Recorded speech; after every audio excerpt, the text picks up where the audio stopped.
everybody, and thank you so much for joining us for another episode of Real Talk for Coaches. I am your host, Dr. Dawn Reid, or AKA Coach Dawn, author, speaker, trainer, coach for coaches. And as always, I am always excited to have you guys here for Real Talk because we talk about topics that are important to coaches and the people that we serve and the organizations that we work with. And tonight's conversation is going to be really important and really useful for all of us in that coaching space because it's about maintaining accountability with our clients. And I'm very, very excited to have Coach Cinque, who is a liberation coach, talk to me and talk to you about accountability and how we maintain accountability and what it really means for us as coaches. What does this really look like? So I can't wait to explore this with her.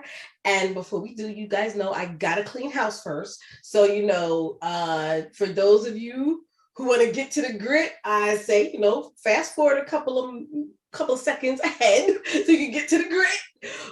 Or listen to what we got going on and hear all the amazing things that you can be part of first. So, I just want to remind everybody that next month we have a full house of different activities starting. So we're starting our exceptional coaches group. We have 10 sessions. Do you have to go to all 10? Not at all. You could do 1, you could do 2, you could do 5, you could do 3. It's up to you. But you get a discount when you do all 10. And there's a lot more learning and benefit when you do all 10. And if you stay and you rotate in, there's more topics, there's more learning, and there's more time to develop those core competencies as a coach. So make sure you sign up for that. That is next month. It starts May 13th and it ends around August 26th.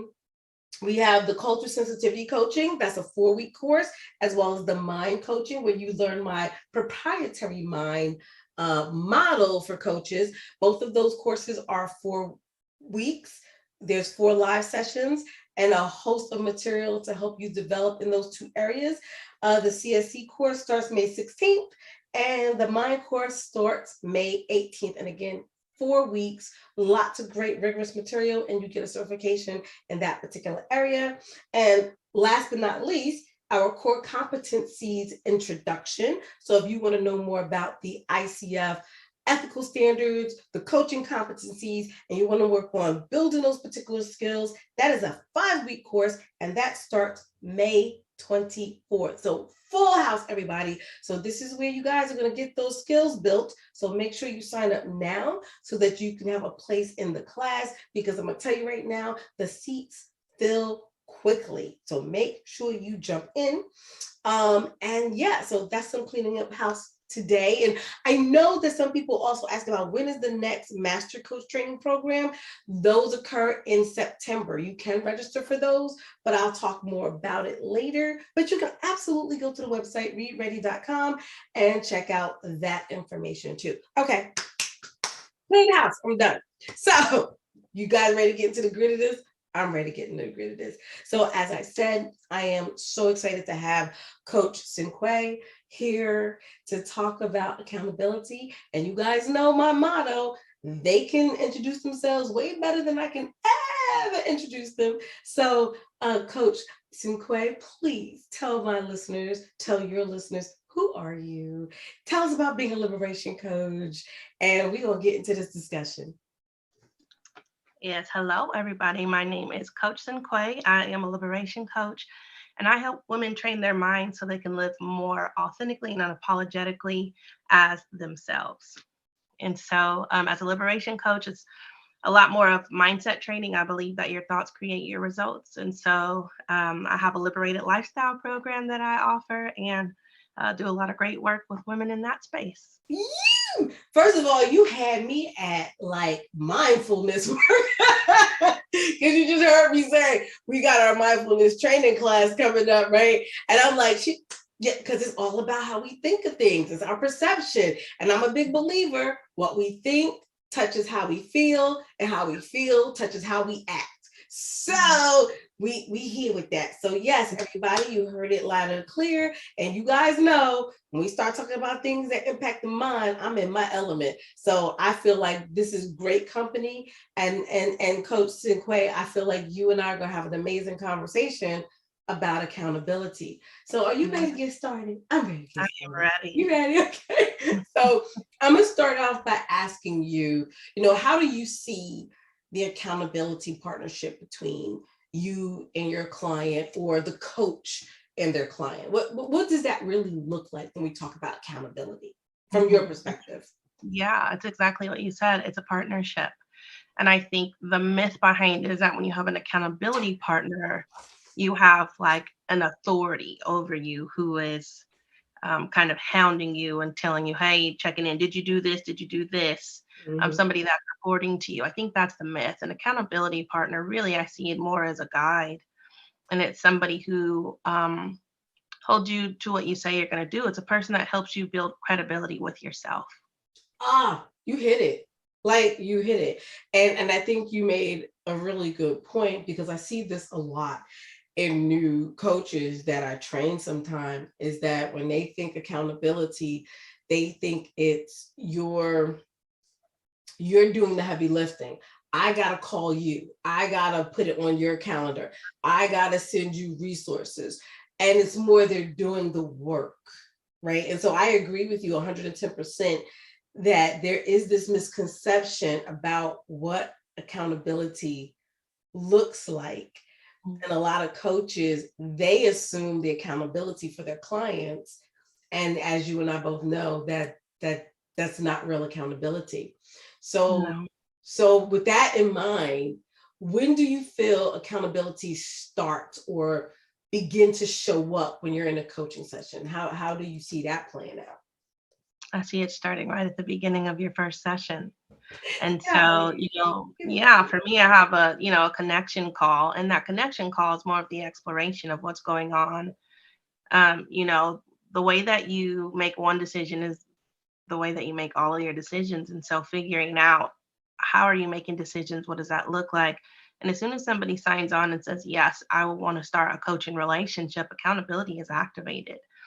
And so, Immediately. Yeah. yeah, Oh my God. Yeah. No, no, no. I totally, that is true. And I've said that also, because as soon as you're hired, you're their coach. And as soon yeah, as you're their coach, you're their accountability partner. So you're yeah. right. It starts from, you signed a contract, you sent your Mhm. payment, accountability. Yeah. Even in that, to me, like even my contract process or my agreement process of onboarding my client, that kind of starts to build for me their their accountability as well as my accountability Mhm. to them. So with that being said, what are three key challenges in accountability partnerships that you see that maybe coaches and clients might have challenges around? Like, where do we as coaches miss the mark in holding our clients accountable? Mhm. I think the number one, so there's a few ingredients that I think are absolutely necessary in order to walk alongside people on the accountability journey, right? And it's coming from a place of non-judgment, compassion, and curiosity. Mm, I think those are the three areas where coaches miss the mark, right? Because of the misconception, like you stated, it turns into like again, like, hey, you said you were going to do this, so why didn't you do it? And that activation of the more analytic part of the brain rather the empathic part of the brain, right? Where a person is just like automatically feeling like they have to give a reason or a defense and they're not relaxed. And yeah. so coming from a place of curiosity, right? And so for example, like how I just told you that whenever you start, accountability starts as soon as you pay, Mm-hmm. right, to be a client. And the reality is when you really think about it, you have to schedule your first session. So if you've already paid and then it's time to schedule the first session and then a week has passed and I haven't heard from you, clearly I'm going to need to reach out.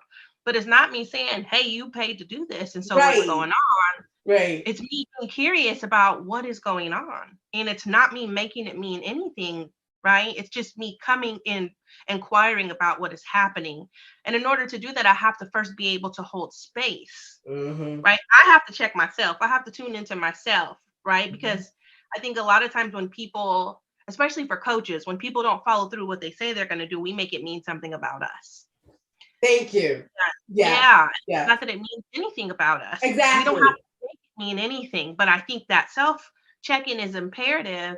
And then after we're checking in with ourselves, is being able to come from a posture of curiosity to say, hey, what's going on? And being able to continue the conversation from there. Mm-hmm. And how can I hold you accountable? Mhm. And like we spoke earlier, and I think that's really an important piece to those three items where we have challenges, where coaches have challenges, is like you said, one, not taking it personal, not you should self-reflect, but not so much, okay, this is a ding at me. I did something wrong as a coach because you didn't do your part, client, right? Right. So one, Right. yes, being self-reflective, taking a check-in, what can I do differently? What asking what's a good question to ask my client to help them get on board, right? But then also that piece of, okay, I don't have to browbeat you, but I should get curious and I should Yeah. be empathetic to the Mhm. situation and find out what are the barriers, what do you need to make a commitment to yourself, because you Yes. took it this far, you paid for Yeah. the coaching, so obviously you want this. So Right. what how can I help you, and how can you help yourself to move to the next stage of, let's at least put ourselves on the calendar, Yeah. right? Absolutely. Perfect. You know, that I totally get that. And I see that also with a lot of the clients and a lot of the coaches that I work with too. And so with that being said, what coaching skills do you feel are important for Mhm. our clients' accountability? What are things, meaning like us as coaches, what Mhm. key competency do we need in Mhm. order to hold that accountability space for our clients? Mhm. Um, so I would say the top two that come to mind is communication and active listening skills. And Absolutely. that communication, I mean, communication, holistically speaking, your nonverbals say a whole lot. Your tone of voice says a whole lot, right? But then also how you're directly communicating. Have you clearly communicated your expectation? Have you created kind of the container in which you're going to hold space and what that looks like in a way that you know that your client understands? Oh my gosh. Yeah. Agreed. Agreed. Wholeheartedly agreed. And I, yeah, I definitely think active listening is a key thing. And when you say communication, it is the how you communicate. Like you Mhm. said, you can ask the why you didn't set the appointment, which is very judgmental, right? Right, right. To, you know, first I want to congratulate you for taking time to know that this is important. So, how can we work together to make sure you can take that next step? That's a Mhm. whole different conversation and a whole different experience than why you didn't put this on the calendar, or why you didn't do what we said last week or last session, right? Yeah, and that active listening piece is it's more about what is not being said rather Yep. than what is, Yep. right? What is it that's not being communicated? And so somebody could say like, "Oh my gosh, I had all these things going on. I was feeling overwhelmed, and that's why I didn't come." But what are they really Exactly. saying? Exactly. Exactly. What is that really saying? Mhm. Right. And then again, that's that curiosity that you mentioned, being able to ask that question. So tell me, what does this really mean for you? So when you're saying you're Mhm. overwhelmed and you have so much on your plate and this is that and the other, what are you really saying when you tell me this? Right. Yes. And you know, and it's so funny you said that, because I actually did that with a client, and she was like, I'm saying that I'm not putting myself first, actually, now that I'm thinking about it. Mm, Boom. And that was like our coaching agenda. right. Once she was like, oh, right. It's like, dang, that's what that means for me. Mhm. Right. And that made such a huge difference. And so you're right. It is that curiosity, empathy, and really asking those powerful questions that don't make it about us as Right. coaches, but more about the client and that partnership. that we take on and being their accountability partner. And so it's really interesting that you say that. So in your practice, how can we best hold our clients accountable during the session, during and after, not just during, but like even after? What are some thoughts that you have around Mm-hmm. what we can do? So kind of what my approach is, and it just depends on where we are in our journey, Of right? And course. so at the beginning of our journey, what I have learned, the way that majority of us, our default programming is that of the negative, right? Of Yep. already getting to a Yep. space of defensiveness. I'm not doing it right. I'm Yep. inadequate. I'm effective. And so kind of like within the first month, um, I just kind of sit and ask, like, talk to me at the beginning of the session. Talk to me about the highlights and the lowlights of your week. Yes. And I don't, right? So I don't put any pressure. It's just like, hey, tell me about this. And we kind of draw things from that. But the more that the relationship matures, the container in which I hold the session sounds more like, okay, talk to me about what we're focusing on today. What is the Yep. focus of our session today? Why is this important? What do you want to get out of it? And what do you want Yep. to leave the session with? See, y'all hear that? So to all of my students that listen, see? No, because this is one of those, especially with newer coaches, right? Or they're just getting into the industry. They sometimes don't get that correlation to why we're asking the client, what does success look like? What do you want to get out of this session? What do you want to get out of the whole program? Yes, and how do you want to measure it? How do you know that you've hit what you wanted to hit, right? Right. And And it's coming from you. It's yes, not, I didn't do this. This is this is you. you, You. right? You want these outcomes. You set the pace, you set the path, and I'm simply honoring it and walking alongside you. Exactly. That is it. That is so it. Thank you. So see, students, see? But it's true.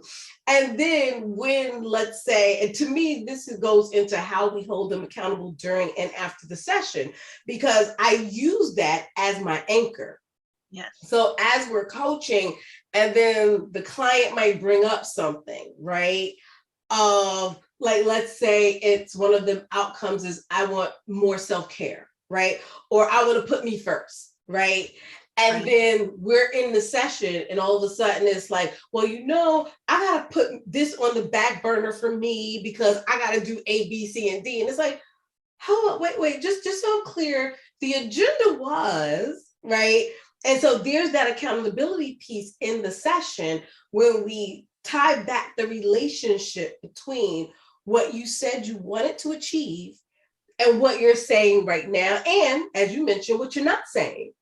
Right. So I yeah, think the other piece too that adding on to what you're saying is, so when I ask somebody, let's just say if I had a client that said, I want to put me first. yeah, So I ask the question on a scale of 1 to 10, talk to me about how bad you really want to put yourself first. yes, 1, like it's really not that high of a priority, and 10 being absolutely. And then they'll say like, oh, maybe it's a 9. And I'll yeah, say, okay, so you have it at a 9. So talk to me on a scale of 1 to 10. How confident do you feel like you can actually put yourself first? exactly, exactly. And that is part of the accountability.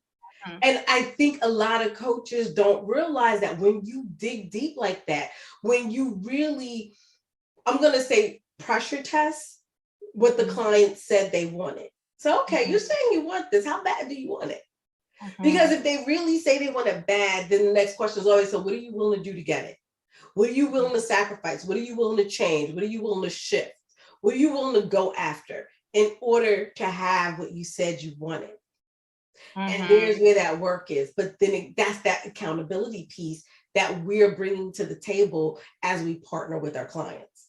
Yeah, and I would add, I think in spaces where coaches are having a hard time with the accountability piece, or there's all these thoughts about why would I do this, or like Mm-hmm. needing a justification, usually it comes down to the spaces that you struggle to hold clients accountable to, usually are spaces that you haven't done your own work with within Ooh, yourself. say that again. Ooh, say that again, coach. Yeah, it's usually the work that you, Yep. those spaces that that you don't want to press into or lean into, there are probably still spaces that you need to press and lean into in your own Yourself. work. Mm, Yeah. mm. And see, now my listeners know my next thing I'm gonna say is that's why I believe every coach need to have a coach. Yeah. Because there are areas that we haven't learned to push past ourselves.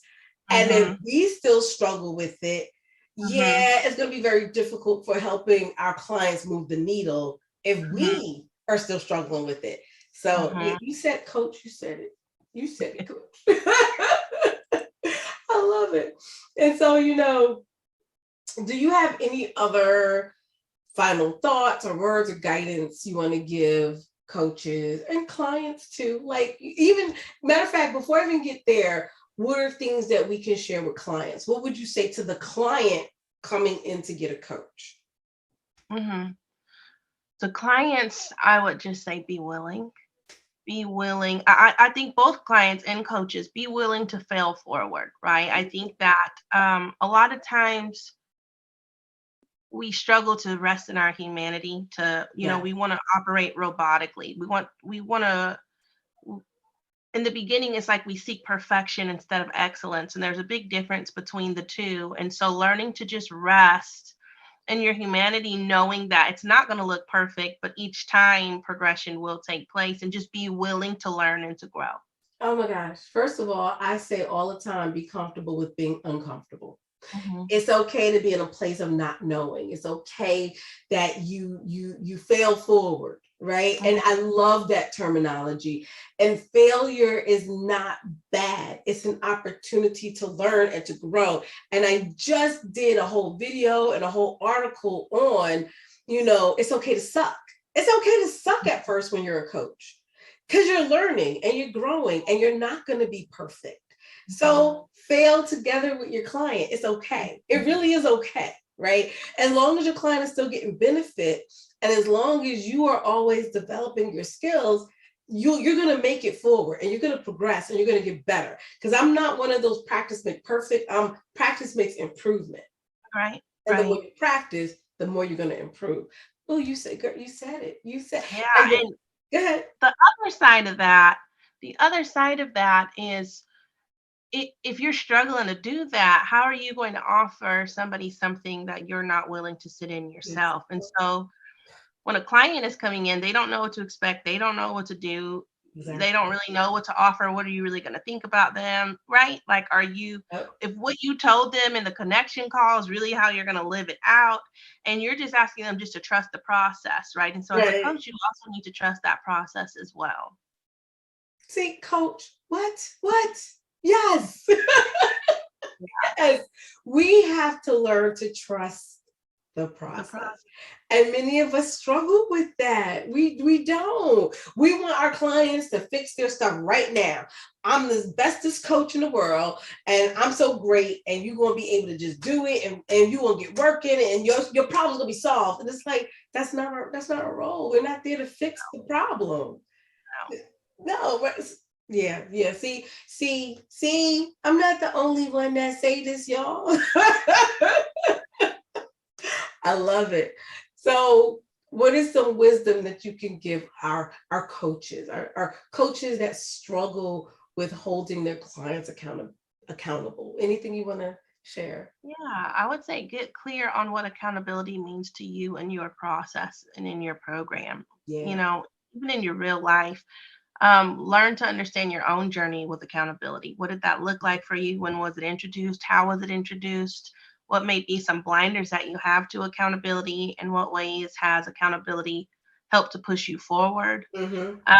And as you think about those, again, tuning into yourself, I think it'll help you get clarity about how you show up and why it's important to show up to your client in such a way. When you see the benefits of accountability in your life, it's easier to offer from Yep. experience, right? Something that's already been lived rather than something that you're just trying to create. And so you don't have to reinvent the wheel. Mm-mm. Accountability has been a part, especially if you're going through a certification program, right? So Yes. you already have it in your history. It's already a part of your experience, but have you really sat and made sense of accountability in your own journey? Well said. Well said. I coach. Oh my goodness. Well said. And I often tell coaches, don't do the heavy lifting. The client is the one that's accountable for the work. They Mhm. have to do the work. And if they choose not to do the work, it's okay. You have to meet them where they are and just make sure that they understand realistically how their progress is going to go. And I want to give this one personal example. Like, I've been doing a weight management journey for the last year and a half. And my personal trainer was like, okay, you don't want to give up sugar, because I don't. And you don't want to give up butter, because I don't. She said, that's okay, but understand your weight is going to take longer to come Mhm. off. So when you tell me what you're willing to do, I'm going to meet you there. If you want to stay with doing 30 reps of this and 20 reps of that every other day, we can do that. But understand the journey is going to look different if you did Mhm. it 5 days a week out of 7, or gave up sugar or gave up butter, right? And so, as accountability, that part is there too, is allowing our clients to have self-discovery and being okay with where they are on their journey. And as Mhm. long as they're okay with it, Right. we should be okay with it. You know, Right. and I tap in a lot to that with my personal journey with weight management, because it's a lot of things I'm just like, I ain't doing it. I ain't doing it. And it's like, don't fight me on it. It ain't happening. But yet I have to realize, okay, so I only lost 2 pounds this month. Mhm. I Mhm. got to be okay with that. Right. Right. So, And okay, the reality that acceptance is more important than expectation. coach, stop it. Stop it. We're going to have to bring you back on. That's what I'm talking about. Yeah. Yeah. Yeah, yeah. Oh, you just hit something. I knew it was a question I want to ask you. I want to go back. You said there's a difference between excellence and perfection. Mhm. Share, tell us what you mean Mhm. by that, because I know that that's something that's going to hit home for a lot of listeners. So tell me a little bit about that. Perfection comes from a place of lack. Perfection comes from a place of scarcity.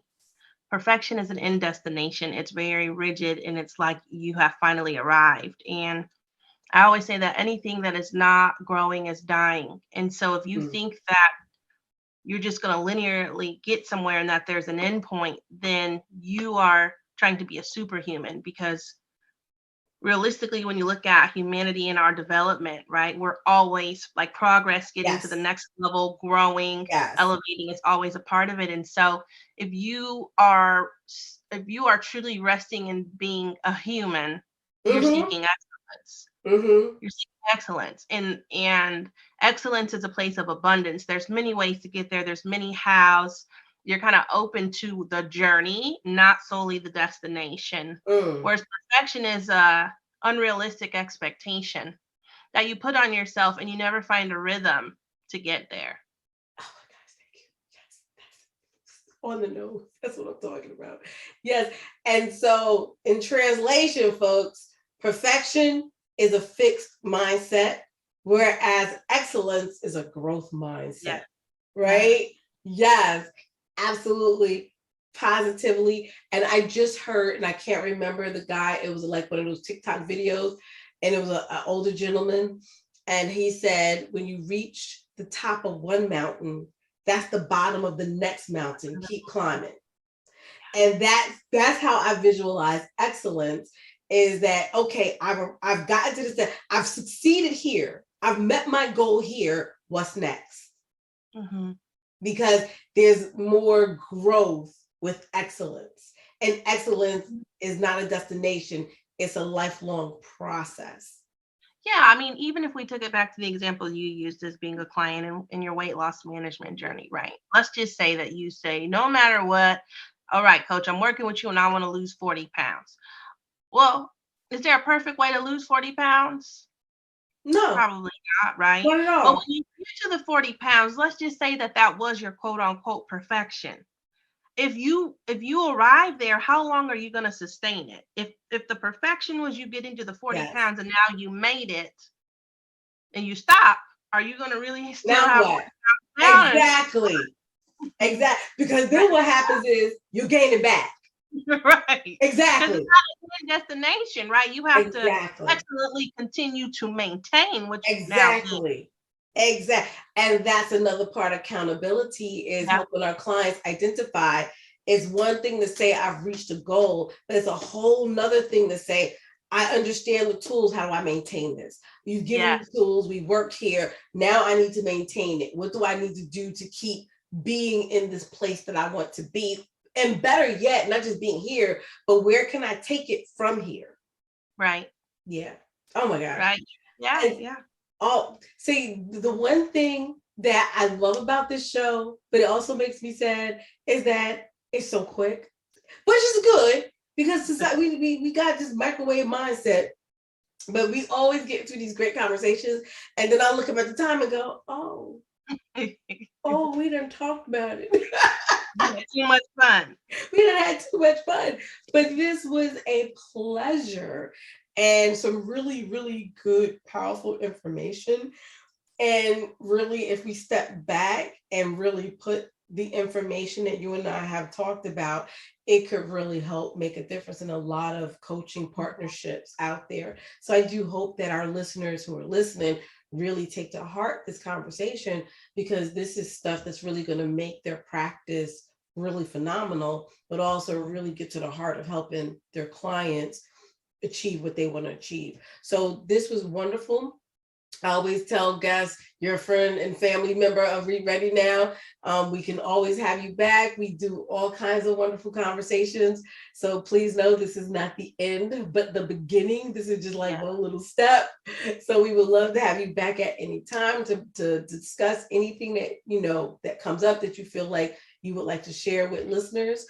So tell people how they can find you on social media. What's your social media handle if they would Sure. like to learn more about you? Yeah, you can find me on Instagram at Coach Cinque. That's CoachCynque. Coach Cinque. Yay! Coach Cinque, it was an honor. It was a pleasure. Thank you for giving us some wonderful time on this fabulous Easter Sunday. Happy Easter to everyone. Happy Ramadan to all of my Muslim brothers and sisters who are in Ramadan and finishing up Ramadan. To all of our brothers and sisters who celebrated Passover. It's a busy time for all the faith-based organizations. So to everyone celebrating and observing something today or within this month, peace, love, and happiness to all of you. Please make sure you check out our special guest. Coach Cinque gave us some great pearls of wisdom. You guys know how to find me. You go to reidready.com, reidreadycoaching.com. You guys know how to find me on Instagram, Facebook, LinkedIn, Twitter. I'm on all that stuff, y'all. And so don't forget to register for the upcoming classes. And guess what? We do help you figure out that whole accountability process and how to hold yourself and your clients accountable. So make sure you sign up for the training and sign up for next month's discussion. I haven't figured out what next month's discussion is yet, but make sure if you're following us and you get the newsletter that you see what we're going to be talking about and you sign up and join in the conversation. So thank you all so much. Thank you again, Coach Cinque, for being here with us. Go out there and create. Yeah. Oh, you're welcome. I'm so glad to have you. Go out there and create awesome sauce, everybody, for yourself and for others.